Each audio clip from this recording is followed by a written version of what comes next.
Bismillahirrahmanirrahim. Assalamualaikum warahmatullahi wabarakatuh. So today we're going to continue our applications of differentiation.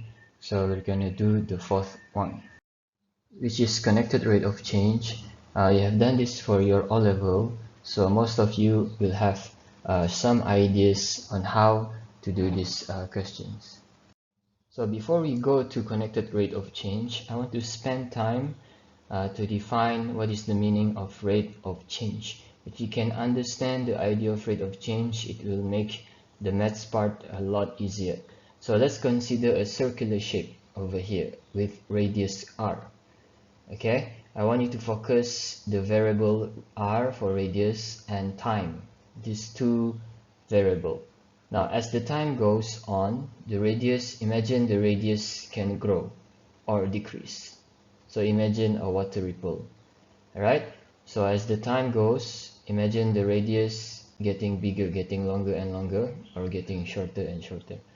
Now, the length of radius change per unit time, how long or how short the radius change per unit time is what we call the rate of change of the radius.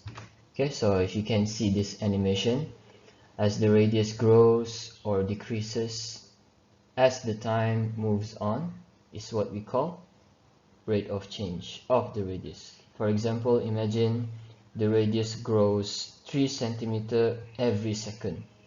So we call this rate of change of the radius going for 3 centimeter per second. Or let's say the radius grows or decrease 1 millimeter for every hour. So this is what we call rate of change. And it's always per 1 unit of time, per 1 second, per 1 hour, per year. Alright, so imagine the same circle again with radius r.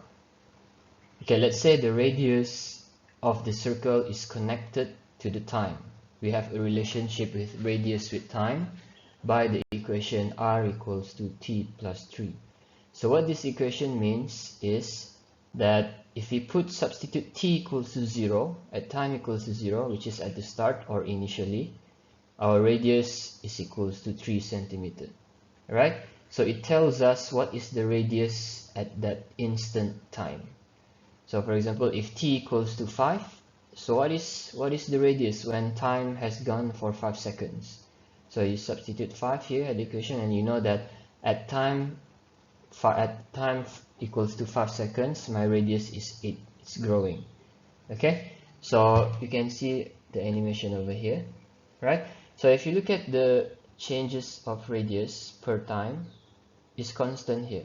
For example, at 0, t equals to 0, it grows 1 centimeter, and then it grows another 1 centimeter, and then 1 centimeter, 1 centimeter, 1 centimeter. So we say that the rate of changes of radius per time is constant. It changes every 1 centimeter, 1 centimeter, 1 centimeter, and 1 centimeter. Alright, so here is an example of a constant rate of change. The rate of change is the same for every second of every unit time.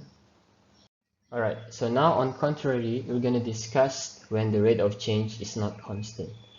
Okay, now let's say the radius and time is related to by the equation r equals to t squared plus 2. Now we have a different equation. So which means this equation means that if we substitute t equals to 0 here, so we have r equals to 2. If you substitute t equals to 1, we have r equals to 3, and so on. If t equals to 5, r equals to 27. If you analyze the change of radius, you will see that it's not constant anymore. It's increasing. It's getting faster. From 0 to 1 second, it changes only 1 centimeter. And then from 1 to 2 seconds, it's getting faster. It changes 3 centimeter. And then 5, and then 7, and then 9. So this is the changes which is not constant. So we call this rate of change where it is not constant. So if you look at the diagram here, right, so it's growing slowly, but then it gets faster and faster and faster. So this is where the rate of change is not constant.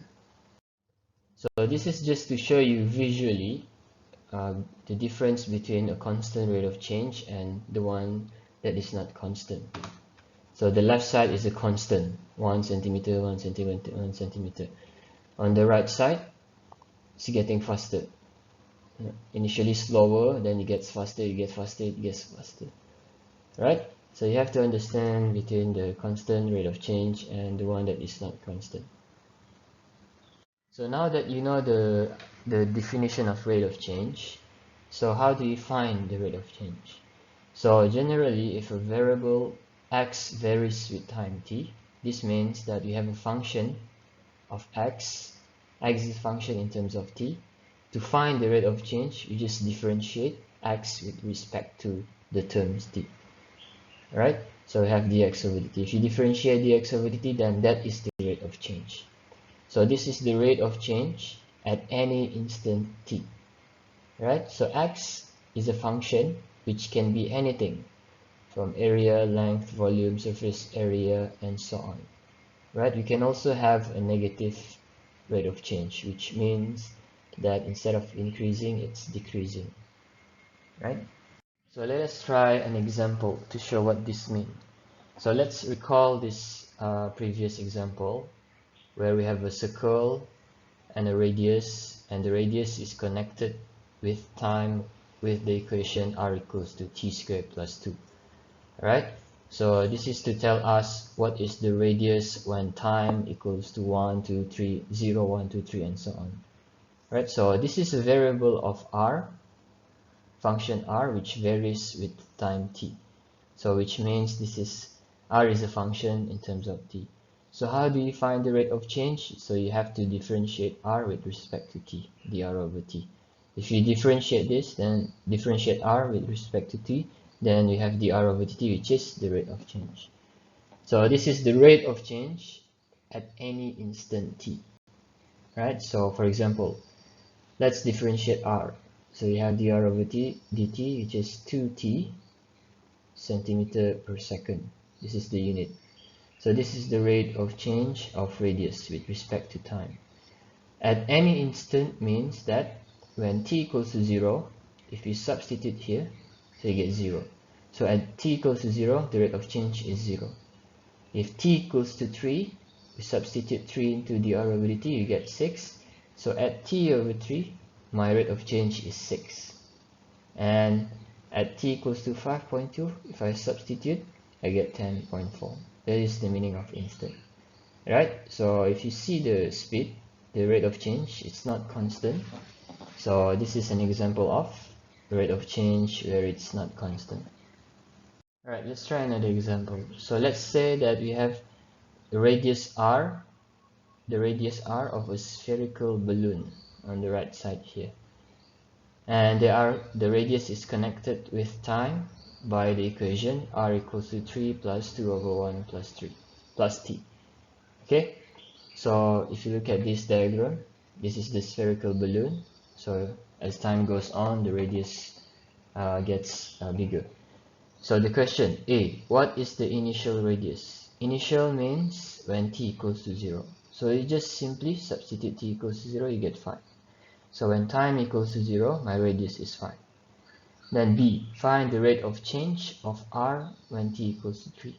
So how do I find rate of change? You have to differentiate r with respect to t.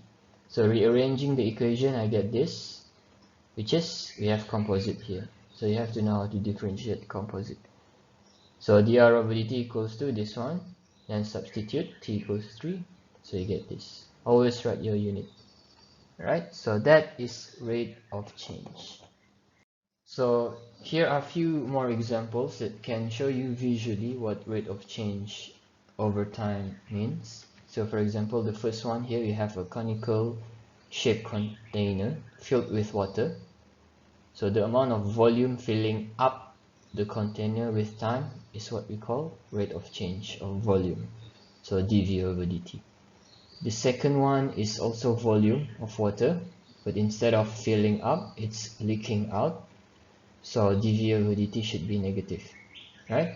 So this is like the first example, talking about water ripple. If you're talking about radius getting bigger or smaller, so the rate of change of radius is dr over dt.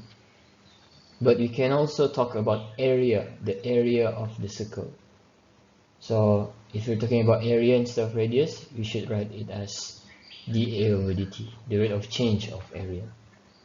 Alright, so this is just an idea to show you the idea of rate of change. You're not gonna do a lot of these questions in exam. The most important thing is connected rate of change, which I will discuss in the second video.